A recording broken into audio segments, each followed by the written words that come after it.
vou começar direto, assim, perguntando quando é que tu percebeu que tu queria ser jornalista? Então, eu acho que eu descobri na adolescência ainda, né? Momento assim que a gente fica pensando várias coisas que a gente tem vontade de ser. E lembro que quando eu decidi, né, realmente que eu queria fazer o jornalismo, naquele momento no colégio era só eu e uma colega da turma aí eram 80 e poucos alunos naquele momento, nos 2 terceiros anos, e só eu e uma amiga tínhamos a intenção de fazer jornalismo, né? Quando eu entrei, isso era 94, quando eu entrei na Universidade Católica, naquele momento, a turma que tinha se formado antes de mim, tinham se formado só 4 pessoas. As turmas ainda eram bastante pequenas naquele momento.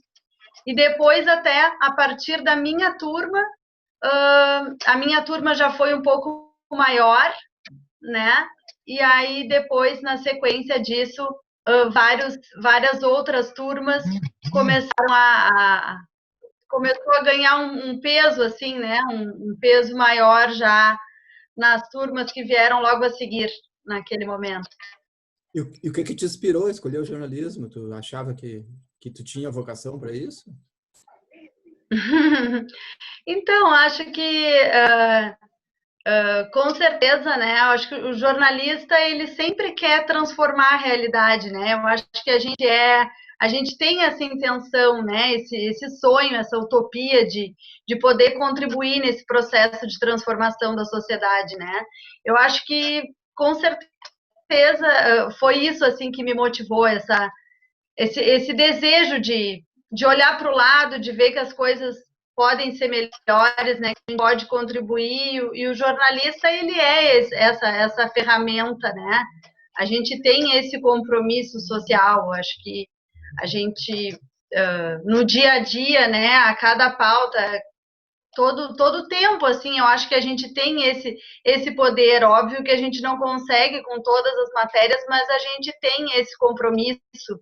E acho que é o que nos move, né? Com certeza. E acredito que a gurizada que faz o jornalismo hoje também é movido por isso, né? Por essa intenção de garantir direitos, né? A gente está num momento da nossa sociedade com tanto ataque a tantos direitos, e acho que o jornalista ele pode contribuir nesse processo de garantir direitos, de fazer as denúncias, né? De buscar realmente uma sociedade melhor para todos. E o Diário Com certeza, Popular, né? o Diário Popular é uma referência aí na região, né? Como é que tu pensavas em trabalhar mesmo no Diário Popular? Era o jornal o teu objetivo? Então, quando eu estava fazendo a minha formação, né, os 2 estágios que eu fiz na época, nenhum deles foi no impresso. Eu fiz um estágio de 2 anos na rádio da Universidade Federal, aqui de Pelotas. Naquele momento, a Universidade Federal ainda não tinha o curso de jornalismo, que hoje ele tem, e é uma referência aqui atualmente. Né? Naquele momento não tinha, mas já tinham, né, a rádio, que é bastante antiga. Eu fiz um estágio lá de 2 anos, sou uma apaixonada pelo rádio, e também fiz uma formação na época na RBS TV, que se chamava Caras Novas. Foi a última turma que teve em Pelotas, naquele momento, né, lá em 97, foi a última turma de Pelotas e eu participei. E aí me formei, aquela sensação, eu acho que a grande maioria dos jovens, né, se forma, é sempre aquela sensação de ansiedade, de quando a gente passa o curso estagiando, passa o curso ativo, e aí se forma e não tem um emprego, né? E aí eu, naquela batalha, enfim, buscando, fazendo testes, andando de um lado para o outro do estado e fora do estado também, buscando uma vaga naquele momento. E aí, de tanto vai, tanto teste para cá e para lá, acabei fazendo também fiz um freela no Diário Popular naquele momento. E dali fui anos no Diário Popular. Mas acabou assim surgindo. Eu sempre gostei bastante de escrever, mas quando eu me formei não tinha exatamente assim esse desejo, vamos dizer assim, não, eu quero ir, o meu foco é o impresso. Não, naquele momento, né, eu estava aberta para as oportunidades que surgissem, tinha essas experiências anteriores como aluna, tanto no rádio quanto na TV, acabei migrando Congelou. para o impresso, porque a gente tem essa coisa de bastidor, assim, né, de não ficar tão exposto, e acho que hoje eu me identifico bastante com essa possibilidade. Vai, Flávio. Pelotas sempre se caracterizou por ser uma cidade formadora de bons profissionais de imprensa, até porque tem uma longa tradição nos meios de comunicação. A primeira rádio do Estado é a Rádio Pelotense, de Pelotas. A Rádio da Universidade sempre foi padrão, a Rádio da Universidade Católica. O próprio jornal sempre foi um jornal de referência no interior. Tá?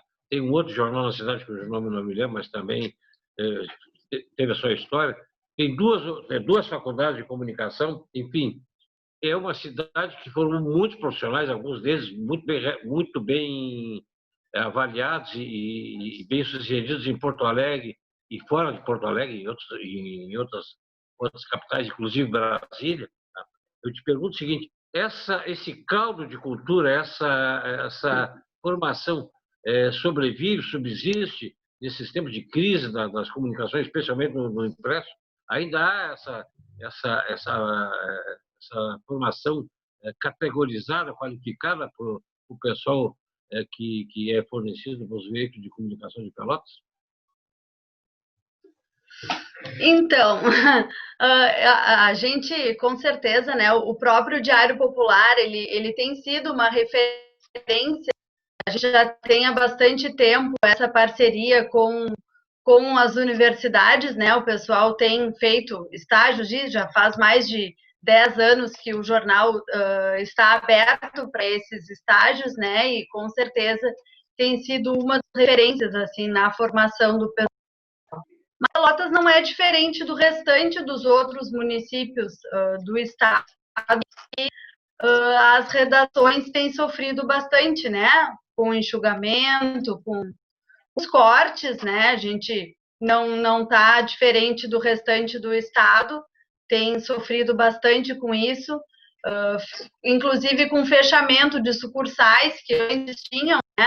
A própria Zero Hora, por exemplo, tinha uma sucursal, teve por anos uma sucursal em Pelotas, as emissoras de TV também foram fechando, enxugando. Hoje a gente tem um mercado bastante encolhido aqui, infelizmente, em Pelotas.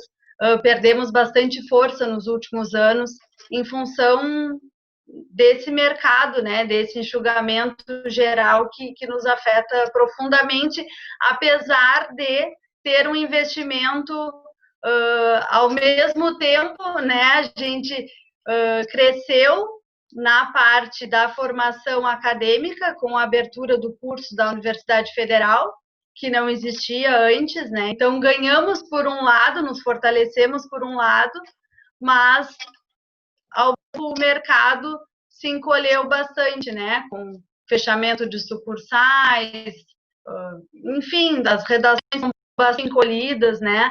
A gente que está no interior tem se ressentido muito da falta de possibilidade, por exemplo, fazer conteúdos especiais, né? Que acho que o próprio Diário Popular sempre teve esse assim, mesmo sendo uma redação do interior, de poder trabalhar conteúdos especiais ao longo do ano, em alguns momentos, né?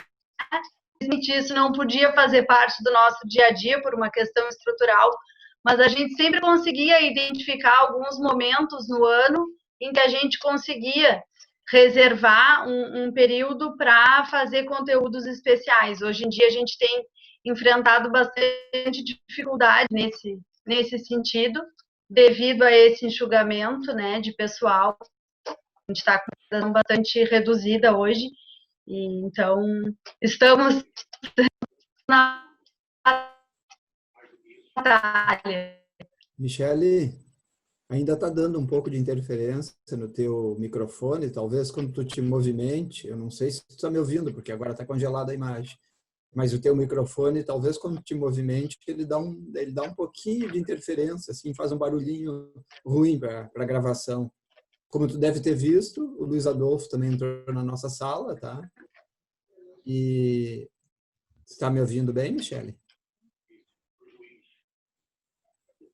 Eu estou te ouvindo. Tá, então tá. Deu uma interferência, não sei o que foi, da onde veio, mas já parou. Tá bom. O Luiz Adolfo já está na nossa sala também, como tu deve ter visto. E antes de passar a primeira pergunta para a Natália, que é a nossa estudante aí, eu te pergunto exatamente isso. Como é que os estudantes, o que os estudantes devem fazer para se preparar para a profissão, na tua visão?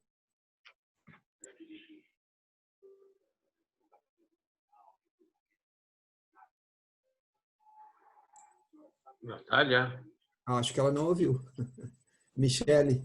Michele Michele, congelou. Michele não está ouvindo. Natália é a estudante, né? A Natália está pronta para fazer a primeira pergunta, mas a Michele não está ouvindo. Deu uma congelada de novo. Deu, acho que voltou. Voltou bem mesmo. Chegasse a ouvir o que eu disse? Ouvi um pedacinho que tu falaste que ia passar para a Natália, né? Tá, antes de passar para a Natália, eu te pergunto assim, na tua visão, como é que os estudantes de jornalismo devem se preparar para a profissão? O que eles devem fazer a mais para garantir um lugar ao sol aí no mercado de trabalho? Uhum. Sim. Então, uma coisa, converso sempre bastante com o pessoal, né? Como a gente tem os estagiários na redação do Diário, gosto sempre de trocar bastante com eles. Acho que é um momento de aprendizado para mim também. E nessas conversas, uma coisa que eu sempre coloco bastante, acho que é válido para qualquer aluno de qualquer lugar do Brasil e do mundo, é que, claro, a gente está num momento em que a questão digital e a tecnologia, ela nos permite, né? Tanto que hoje em dia a gente está trabalhando em home office e consegue, mesmo que com limitações, se consegue fazer um jornalismo assim, né? Com poucas saídas, com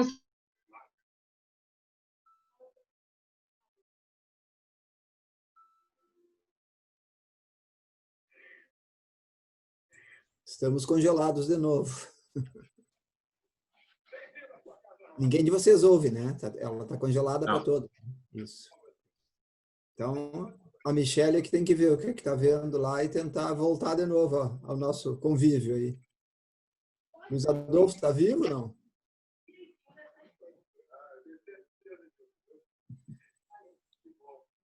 Tá bom. Essa nossa entrevista interurbana aí tá um pouco difícil, né?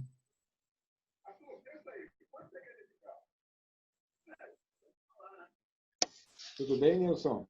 Tudo bem, Flávio? E aí, Natália?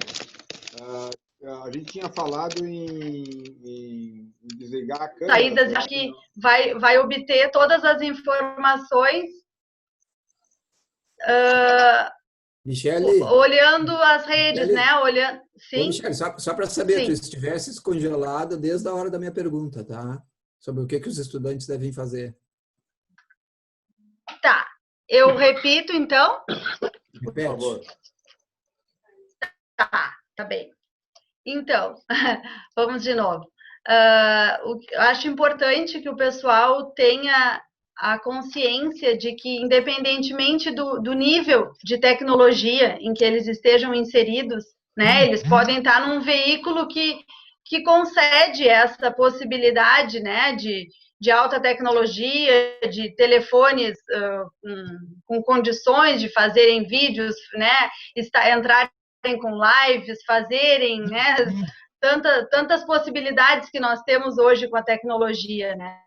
Mas que, independentemente dessas ferramentas que são importantes, que nos dão dinamismo, que nos dão essa condição de fazer um jornalismo que nos conecta, né, em qualquer lugar, com qualquer lugar, que independente disso, que eles não entendem que haverá pauta tão bem feita se eles estiverem no local, né? Que eles busquem essa realidade, estar perto, né? Poder observar, poder trazer esse ambiente para os textos, poder ouvir as pessoas de perto, né? Às vezes a gente nem tem a possibilidade de conversar com alguém, mas a gente está naquele ambiente, podendo observar, poder trazer esses elementos para o nosso texto.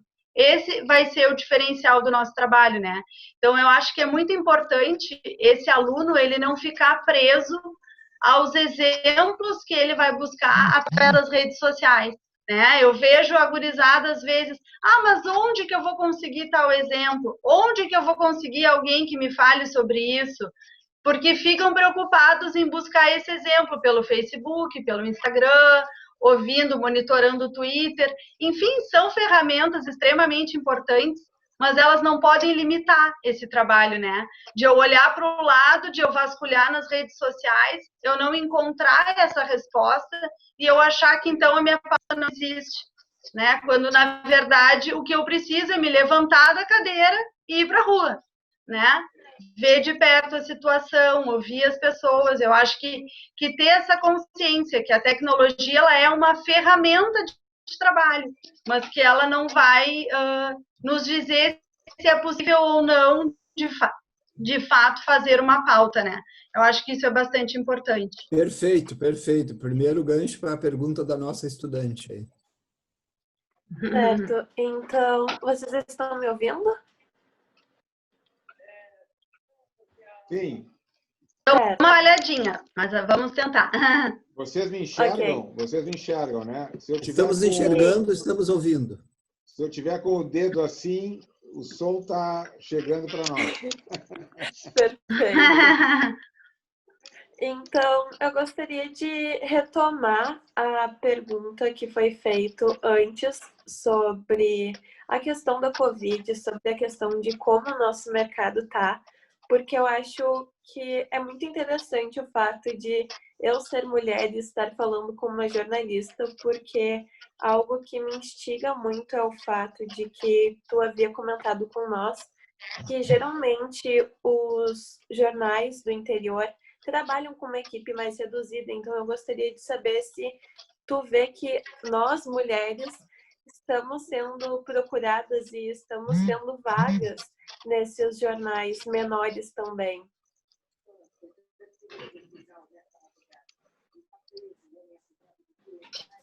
Sim. Então,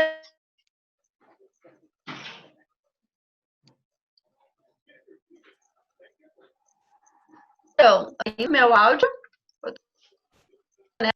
Tá. Então,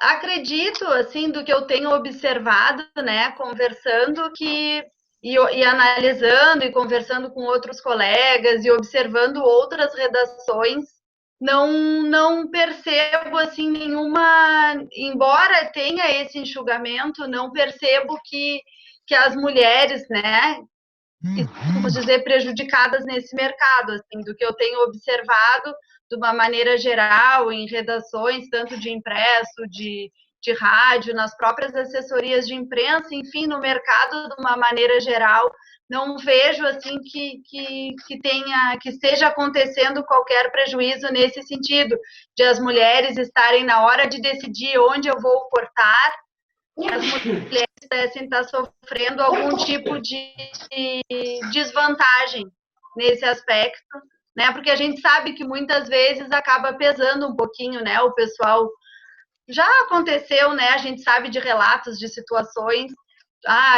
de repente essa pessoa poderá engravidar, poderá ficar um tempo fora, aquelas coisas todas que às vezes pesam um pouquinho, né? Na hora de dizer se eu vou contratar um homem ou uma mulher, mas não tenho observado nenhuma desvantagem nesse aspecto, assim, de as mulheres acabarem excluídas por algum fator, não. Luiz Adolfo. Muito bom. Por enquanto, estamos 100% aqui, ó. Michele, rapidinho, só muito obrigado mesmo, tá, pela tua paciência. A gente está gostando muito da tua conversa. Infelizmente, hoje, por exemplo, caiu 3 vezes a minha internet com os alunos. Então, a gente está está nessa situação. Perdi, inclusive, a gravação da aula para deixar para eles. Me diz uma coisa, para te fazer uma grande reportagem, quais são os primeiros passos que tu toma? Como é que é a tua preparação? E, inclusive, incluindo o trabalho do teu companheiro, o teu fotógrafo, nessa grande reportagem. Então, até pegando um gancho um pouquinho do que eu já tinha falado antes, né?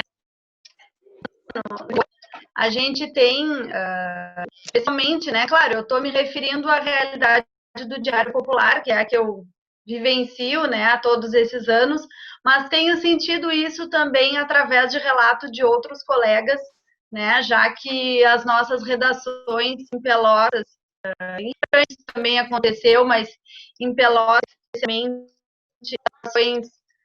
foram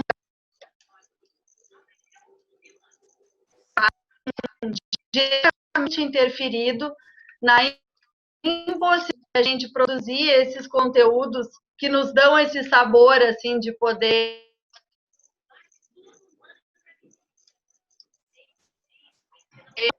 ter um mais. Infelizmente, não é como a gente vê nas grandes redações em que uma pessoa fica um mês.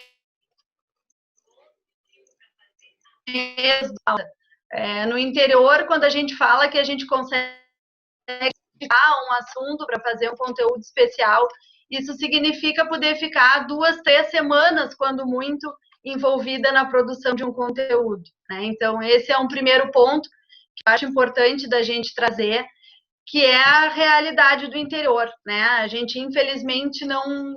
Mesmo quando recebe do editor a possibilidade de fazer um conteúdo especial, ele nunca...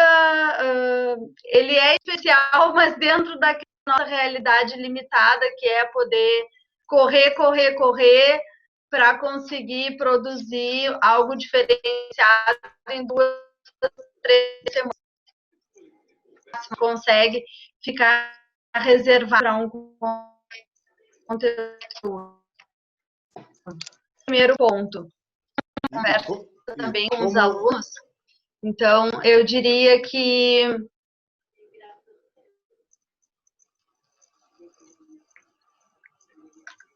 Pode. Eu diria... Você vai falar? Posso seguir? Pode. Como tu te prepara? Pois é. Então, eu ia chegar nisso, eu só fiz essa introdução anterior porque eu acho importante a gente lembrar disso, né? Que essa limitação, assim, ela também acaba interferindo nesse processo depois de criação, né? Mas mesmo assim, mesmo com todas essas limitações, tu venceu o prêmio de reportagem em 2017, com essa matéria dos encarcerados. Tenta contar para nós essa tua preparação, a identificação da pauta e... Então,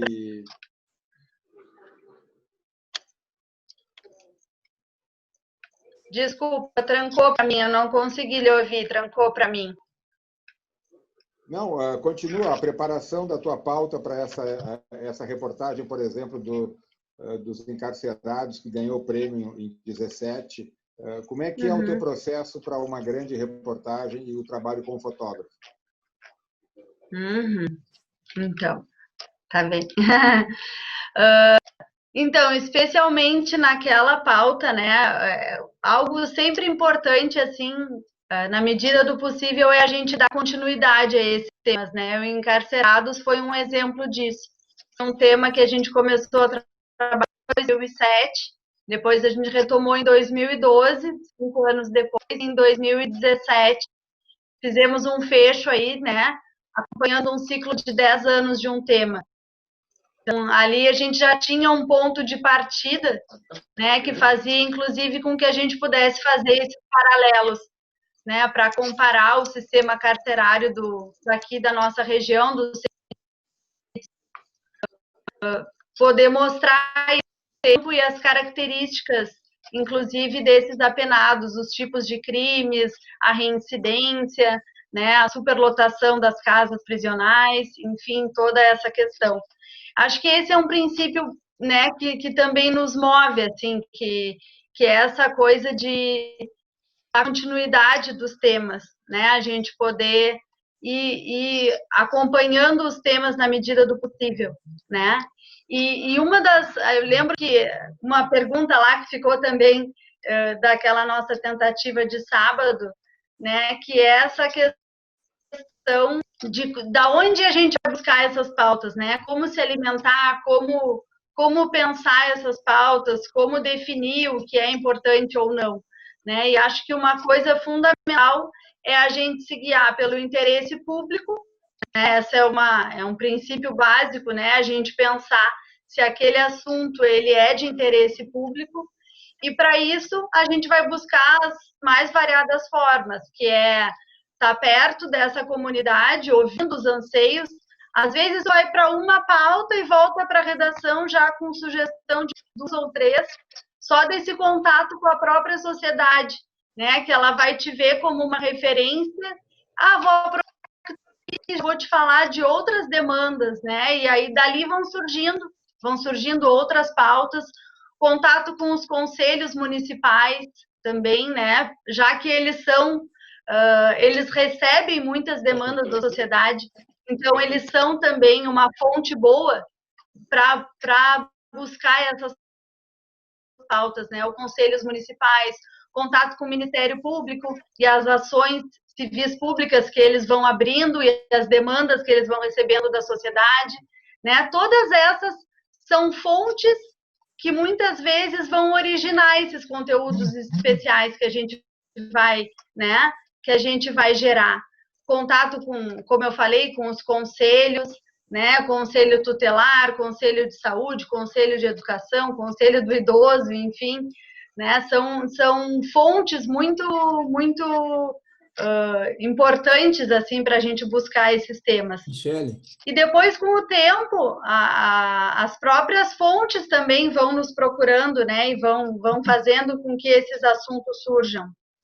Michele, como é que é a tua rotina de trabalho? O que tu ouve, o que tu lê e qual é a tua relação com as redes sociais? Pode refazer a pergunta? Como é a tua rotina de trabalho diário? O que tu ouve, o que tu lê, o que tu vê e qual é a tua relação com as redes sociais? Então, a minha rotina é bastante alterada, né? Mas posso falar um pouquinho da rotina agora e a rotina antes da pandemia, né?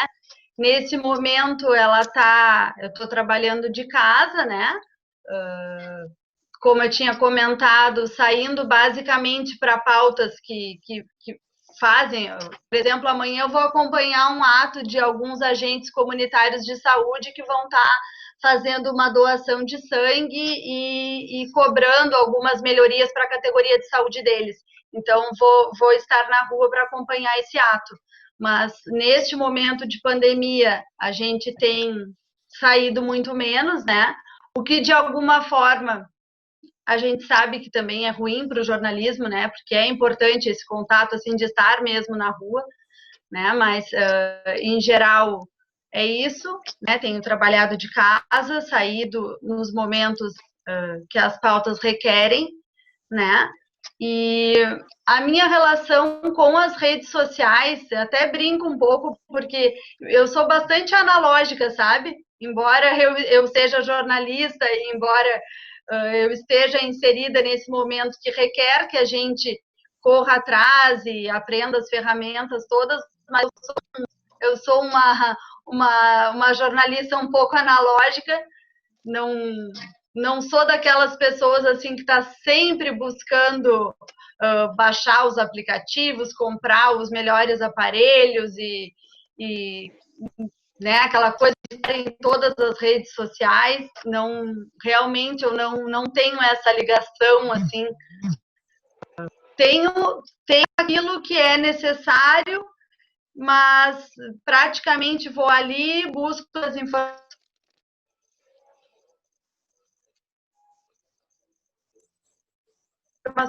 redes basicamente como fontes de informação, assim, ali para checar alguma coisa, verificar nesse momento, por exemplo, da pandemia, em que vários municípios postam óbitos, por exemplo, à medida que essas informações vão chegando, eles vão postando ali, né, independentemente de já terem colocado um boletim no dia com as informações, à medida que chegam informações novas, eles vão colocando nas redes. Então, eu uso ali, olho, mas, por exemplo, quem me acompanha nas redes sociais sabe, eu posto pouquíssimo, né? Basicamente, eu entro, olho, comento alguma coisa nas redes de amigos, familiares, né? Algumas pessoas que eu sigo, mas não estou sempre. Tá bem, deu mais uma congeladinha aí. Não sei se está me ouvindo, mas a próxima pergunta agora é do Flávio Dutra, que se candidatou tão... característica, assim, sou bem quietona, assim, nas redes. Michele, com relação a leituras... Michele, Oi? deu mais uma Sim. pequena congelada aí, e aí te peço uma pausa para o Flávio Dutra fazer a próxima pergunta. Eu acho que essa aí tu já respondeste. Michele, essa pergunta Tá já trancando um pouquinho o teu áudio para mim também. Tá me ouvindo? E agora? Tá me ouvindo agora? Tô te ouvindo, agora tô te ouvindo. Tô te ouvindo. Tá, eu vou fazer para ti a mesma pergunta que eu fiz para o teu colega de Santa Cruz do Sul, para que os estudantes entendam um pouco a realidade do interior, do interior de uma cidade média ou pequena. Tá? O caso de Pelotas é uma cidade média e para grande. Eu uso sempre o exemplo do Augusto Nunes, que quando foi diretor da Zero Hora, dizia que no Rio Grande do Sul a pressão sobre os jornalistas na redação era uma coisa física. A pessoa ia lá, botava o dedo na cara. Agora já não é mais, mas é uma pressão física. Como é que se dá essa pressão numa cidade como Pelotas, tá? Especialmente para quem faz essa cobertura no dia a dia da prefeitura, da questão política? Como é que se dá e como é que se lida com isso numa cidade, especialmente no jornal como o que tu trabalhas, que também tem um viés político pela direção ligada a uma família de grande tradição na política de Pelotas e do Rio Grande do Sul. Alô? Alô? Ainda está um pouco prejudicada a nossa entrevista com ela por causa desses congelamentos. Mas, de qualquer maneira... Para fazer respostas curtas, para a gente ter o conteúdo... Eu acho que esse texto aí depois tem que ser submetido. Esse texto tem que ser submetido a ela para ela fazer os acréscimos necessários, né? Isso mesmo. Vamos fazer as perguntas básicas agora e vamos encerrar. Tá com sono, né? Não, tô preocupado. Hoje o Zoom falhou 3 vezes para mim. Nós não temos segurança. A gente está com uma internet muito ruim. E acho que o tráfego e tudo está contribuindo. Né? Tem muita gente andando. Com o Brito, hein? O Brito a gente vai... Acho melhor a gente chamar uma produtora para gravar com ele. Vamos fazer um Zoom para ele, vamos ver se dá. Caiu a moça? Está entrando. Eu estou falando com ela, caiu. Ela disse que sim. Ela vai tentar voltar, eu acho. Vamos fazer assim, ó. Nilson, tu tem as perguntas aí. Vamos fazer mais 3 e depois a gente manda para ela algumas perguntas. E... Se quiser liberar essa minha pergunta, pode ir adiante, viu? Não. Pergunta... Pertinente. Pergunta pertinente. Todas as perguntas relacionadas com estudantes são mais pertinentes para o que nós estamos pretendendo. Tá? Inclusive, eu gostaria até que a Natália fizesse uma segunda pergunta. Ela fez só uma até agora. E as perguntas básicas, assim, de alguma maneira, ela tem tocado já na pandemia, na situação... Esse livro não pode ficar na pandemia só. Sei. O pessoal não pode falar de pandemia, senão esse livro morre quando chegar a vacina. Morre em dezembro. Flávio Dutra é o cara mais otimista. aquela ideia de ter uma questão final sobre o futuro da comunicação, olha, eu acho muito interessante de ser um apêndice de cada entrevista. Viu? Ah, não, isso a gente tem mantido, a gente tem conseguido. Né? Flávio, Diga. a Gabriela na Corsã? Angélica me deu retorno. Ela pediu para eu fazer uma inscrição, só para te dar um retorno. Fazer uma inscrição pelo site. Hoje mesmo ela me deu, amanhã mesmo eu vou fazer. Ela é uma bela parcela, viu? É uma queridona, viu? Já tive um contato com ela, muito bacana, mas que bom que assim já vai... E o Banrisul nos liberou 70 mil até agora, né? Quanto? 70. Opa, estamos ricos, hein? Nós temos que ir atrás do 100, né? Temos que ir atrás do 100. No ano passado foi 100? 70, nunca foi 100. Ah, não, tudo bem. Então já liberou mesmo do ano passado, pelo menos. E a verdade é que vai ter menos custo também, né? Para quê? Não, mesma não coisa. Sei. Aqui, ó, deixa aproveitar esse intervalo, tá? Vou abrir meu coração para vocês, tá? E muito entre nós, tá? Não pode abrir Achei agora. Muito ruim o texto do gravar, pode abrir. Gente, a pergunta dele. Michele, eu não consegui. Eu vou repetir a pergunta. Tá me ouvindo? Onde é que tu tá que tu sumiu agora? Estou te ouvindo, agora estou te ouvindo. Como é que lida com as pressões numa cidade como Pelotas, tá? Especialmente na área política, tá? Aquela pressão do coisa que se dá por insatisfeito com alguma crítica, com alguma matéria que não é bem o que ele queria, tá? Como é que se lida, tá? E eu faço essa pergunta pensando nos estudantes, tá? Que eventualmente possam ir para a redação e imaginar que é tudo idílico, bonito, maravilhoso e tal, quando na realidade tu enfrenta uma barra cada dia, especialmente na área política. E especialmente, eu não posso negar essa realidade, num jornal que é de uma natureza, de uma família de grande tradição na política da cidade do Rio Grande do Sul. Então, realmente, não é fácil, não é nada fácil, né? Não tem por que eu negar isso, né? Em cidades do interior, e Pelotas, ela é uma cidade bastante conservadora, né? Ela tem essa coisa, assim, das tradições, né? Das famílias, dos sobrenomes, a gente tem isso muito forte em Pelotas, né? E essa pressão existe. Não tem por que eu dizer que ela não ocorre. Ela ocorre sim. Ela ocorre por parte da política, ela ocorre por parte das gestões, às vezes, dos hospitais da cidade, das mesas diretoras de hospitais, né? Ela ocorre, ela existe realmente, né? Eu diria que o bom, entre aspas, é quando essa pressão ela ocorre de tudo que é lado. Ela ocorre da direita, da esquerda, de alguma forma, eu acho que quando essa pressão ela ocorre de tudo que é lado, de alguma forma, eu acho que é bom os alunos saberem isso, que quando a pressão ela ocorre de tudo que é lado, de alguma forma é como se ela fosse um indicador de que a gente está trabalhando da maneira correta. Porque quando a pressão vier só de um lado, aí a coisa, né, daqui a pouco tu pode achar assim que tu tá pendendo para cá ou para lá. E quando tu faz uma matéria hoje, tu desagrada A, amanhã tu desagrada B, e vem a pressão de um lado, vem a pressão do outro, e um pede a tua demissão, o outro pede também, enfim, né, fica aquele grande jogo assim. Então, não é nada fácil não, é difícil. E isso faz com que a gente trabalhe com muito compromisso, né? Da checagem da informação, né? Da gente gravar tudo, né? Tu vai entrevistar a pessoa, se tu tá pessoalmente, tu vai gravar no celular, né? Na redação do Diário Popular, alguns ramais, eles gravam as ligações.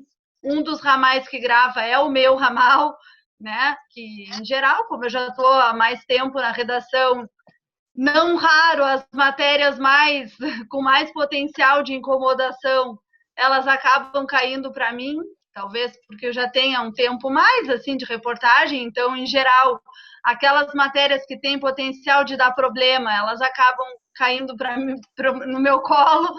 Então, é importante que o meu ramal grave também, né?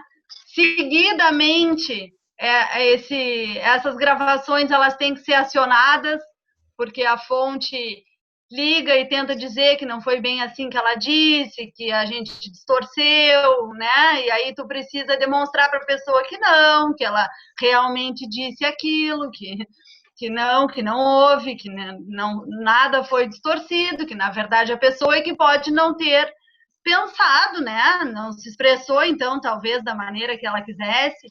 É um grande desafio. Eu acho que trabalhar com jornalismo é algo bastante desafiador em qualquer lugar, mas numa cidade do interior conservadora como é Pelotas, acho que é ainda mais difícil.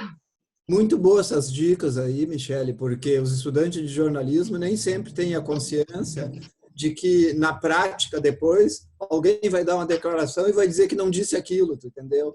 Então, as tuas dicas aí são ótimas. Aliás, eu já abro tanto para a Natália, logo em seguida para a Tamara, fazer as suas últimas perguntas aí.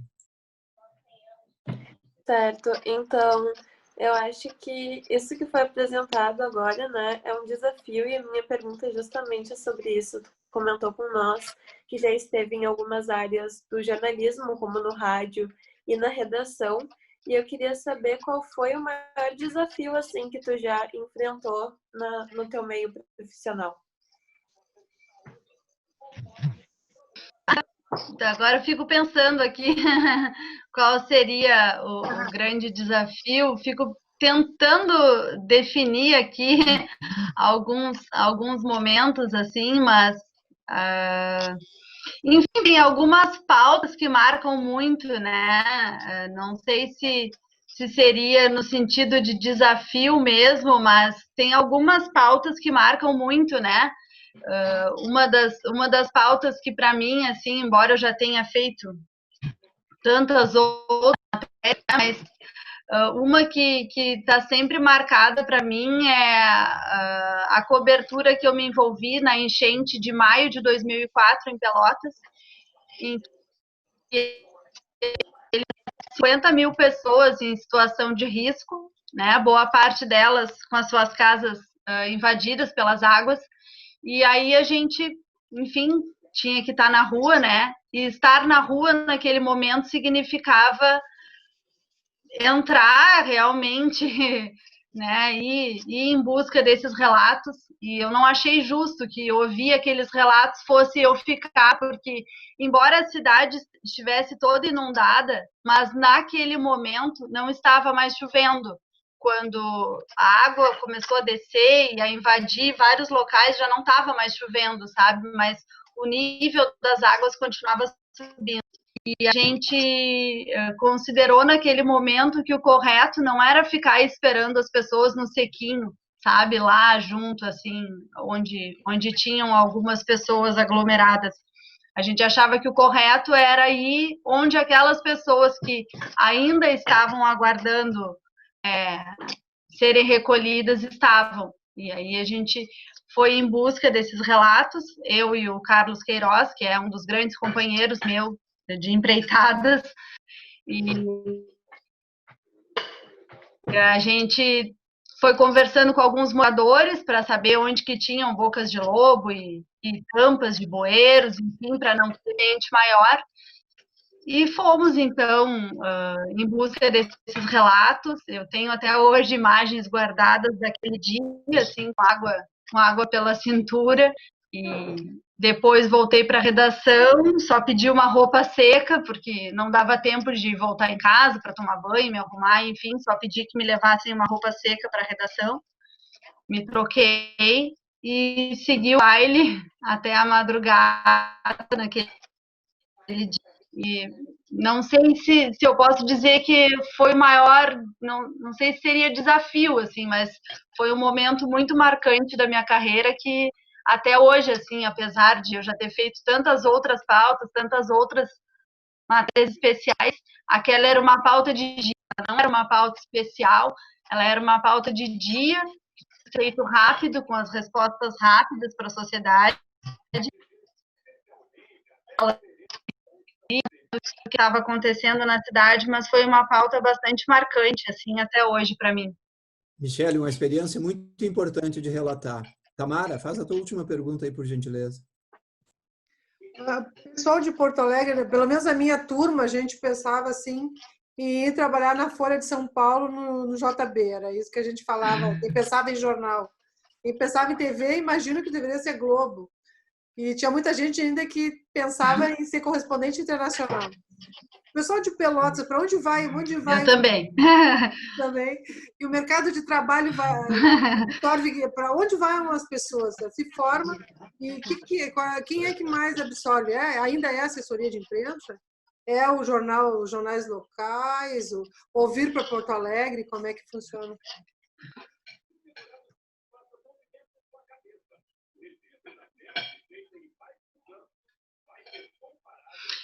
Então, acho que ainda está bastante dividido, né? Eu diria, só voltando para o começo da tua pergunta, eu acho que ainda tem essa coisa, esse encantamento, né? Essa coisa do pessoal fazer o jornalismo.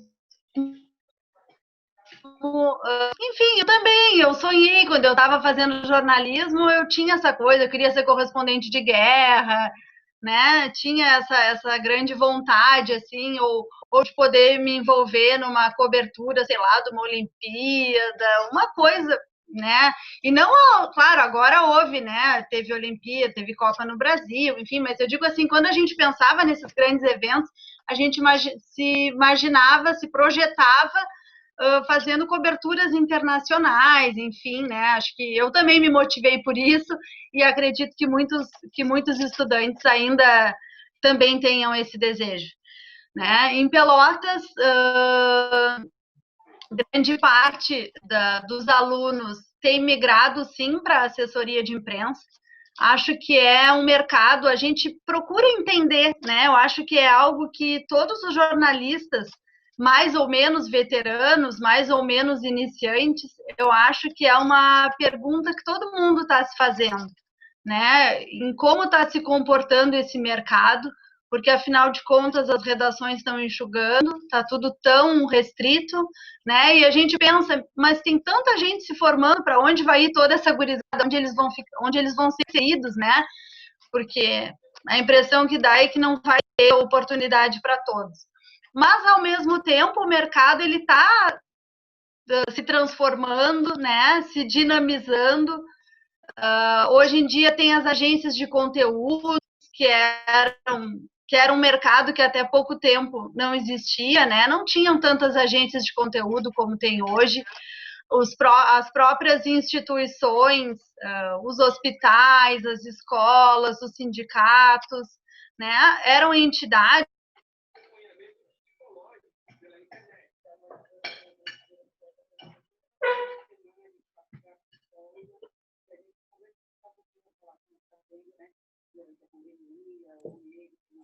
Deu uma congelada de novo. Os assessores... Deu? Voltou, né? Voltou agora, pode tocar. Voltou. Então, como eu estava comentando, né? Hospitais, escolas, sindicatos, entidades, instituições de uma maneira geral, até poucos anos, eles não tinham essa preocupação de ter um assessor de imprensa. E eu acho que o mercado está se transformando e aos poucos, ao mesmo tempo, é que eu acho que está tudo muito dinâmico, né? Porque ao mesmo tempo a gente tem decisões nacionais que, inclusive, não tornam mais obrigatória a necessidade de formação para ser jornalista, né? E, ao mesmo tempo, tem um mercado se transformando que, por um lado, ele enxuga, mas, por outro lado, ele reconhece a importância desse jornalista que faz a checagem da informação, né? Que consegue fazer esse filtro do que é importante ou não é importante, né? Que cuida das questões éticas. É nesse sentido que eu acho que a gente vê a importância da formação do jornalista, né? Porque nas redes sociais as pessoas estão passando ali na esquina, tem um acidente de trânsito com uma pessoa ferida, ou às vezes até que faleceu. E as pessoas já fazem uma foto, já fazem um vídeo, já botam nas suas redes e não tem uma preocupação de saber se elas vão estar dando a notícia da morte daquele familiar para alguém que eventualmente vai estar olhando aquelas redes sociais, né? E o jornalista, ele tem todo esse cuidado, se é ético, se não é ético, né? De que forma fazer, os cuidados, que imagens usar, em que momento, né? A gente sabe a forma de fazer, né? E às vezes, se fica em dúvida, troca uma ideia com um colega, com um editor. A gente tem todo um cuidado, a gente é preparado para isso. Então, da formação também a gente vê sutilezas assim, né, de como se comportar nas redes, como o que é importante, o que não é importante, o que deveria ou não ser notícia, né? Então, tudo isso.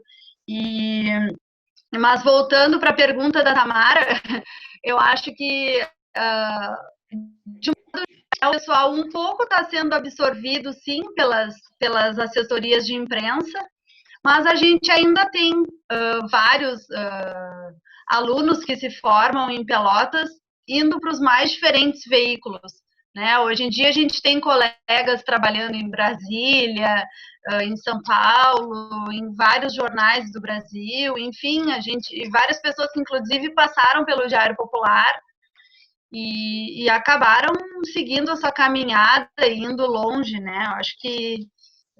Mas, ao mesmo tempo, eu acho que é importante também a gente ter essa noção de que o jornalismo que a gente faz numa cidade, né, aqui no meu mundo, em Pelotas, numa cidade do interior, ele tem o seu valor, né? A gente não precisa estar no maior jornal do Brasil,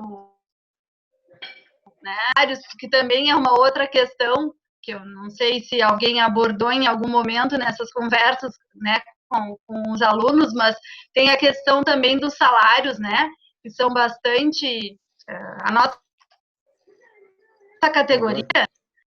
Tem alguns jornalistas no Brasil com grande salário? Tem alguns poucos jogadores de futebol no Brasil e no mundo com grandes salários, mas a grande maioria não é valorizada, não tem grandes salários, né? O jornalista, ele é que nem jogador de futebol.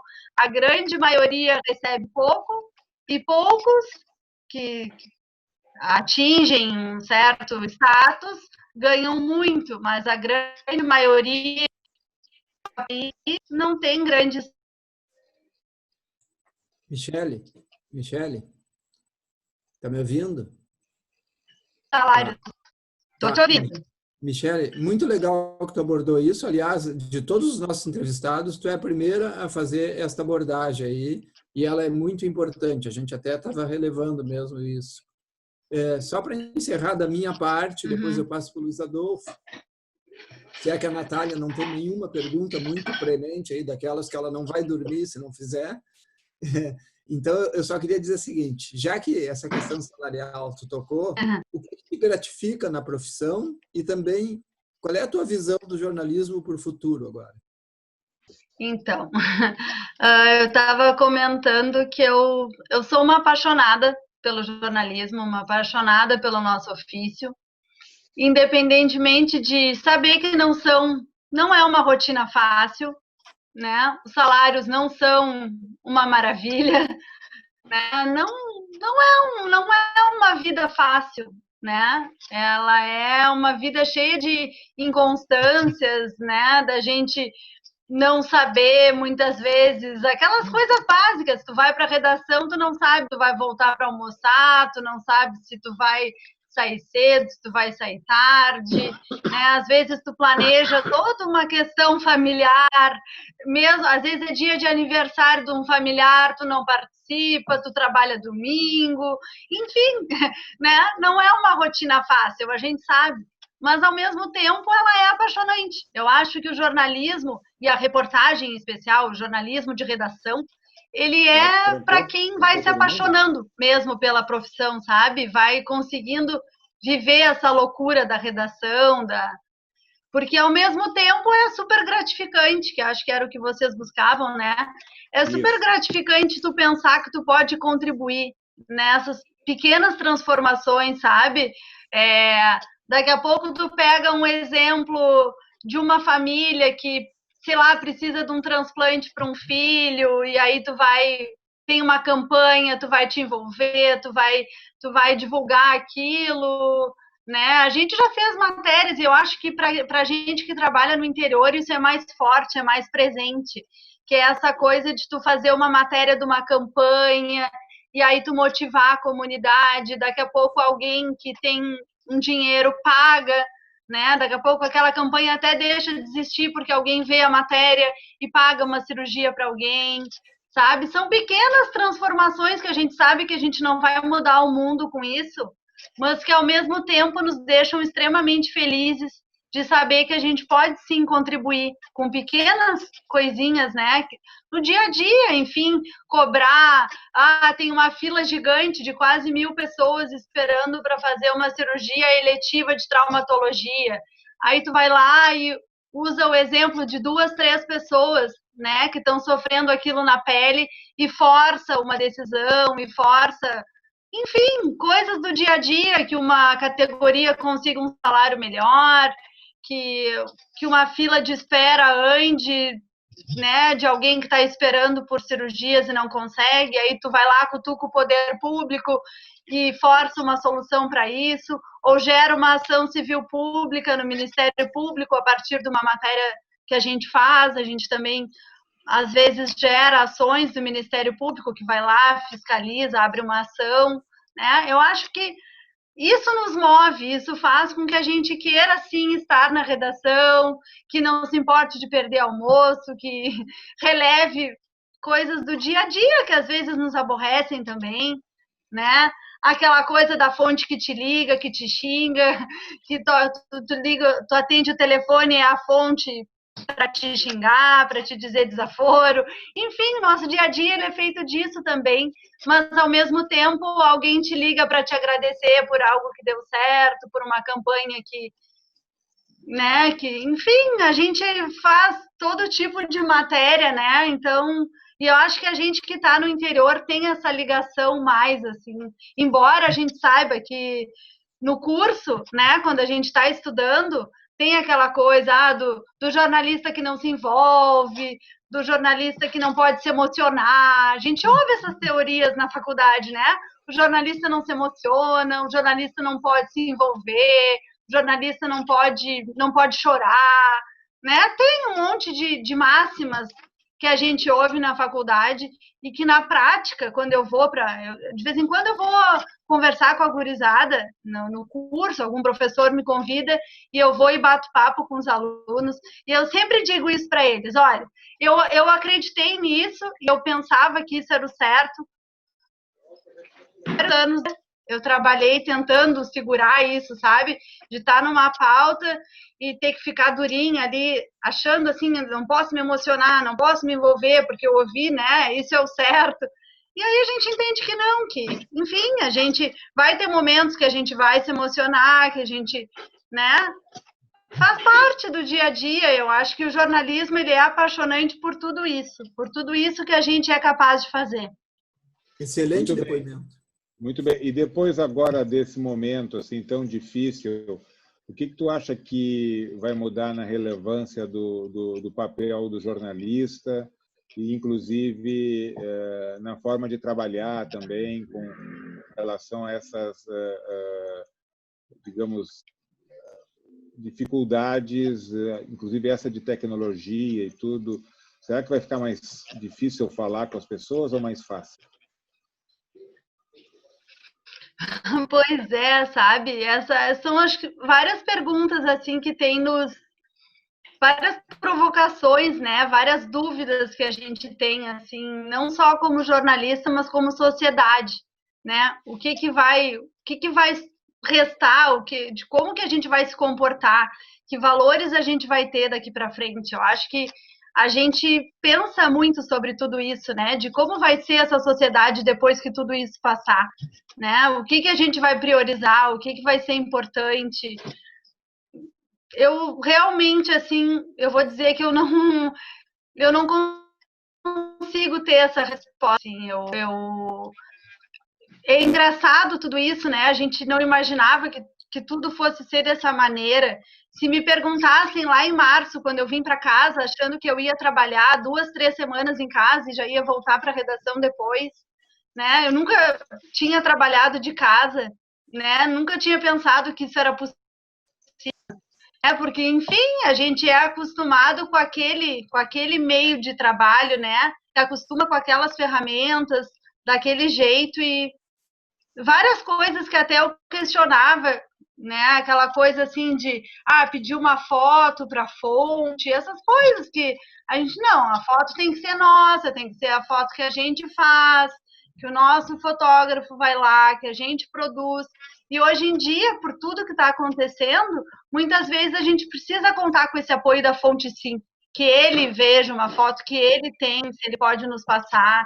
Enfim, coisas que eu mesma questionava e dizia que achava que era errado de fazer, que achava que era contra o fazer jornalismo, né? E hoje em dia a gente faz por uma necessidade. Se é certo, se é errado, se a gente vai deixar de fazer isso depois.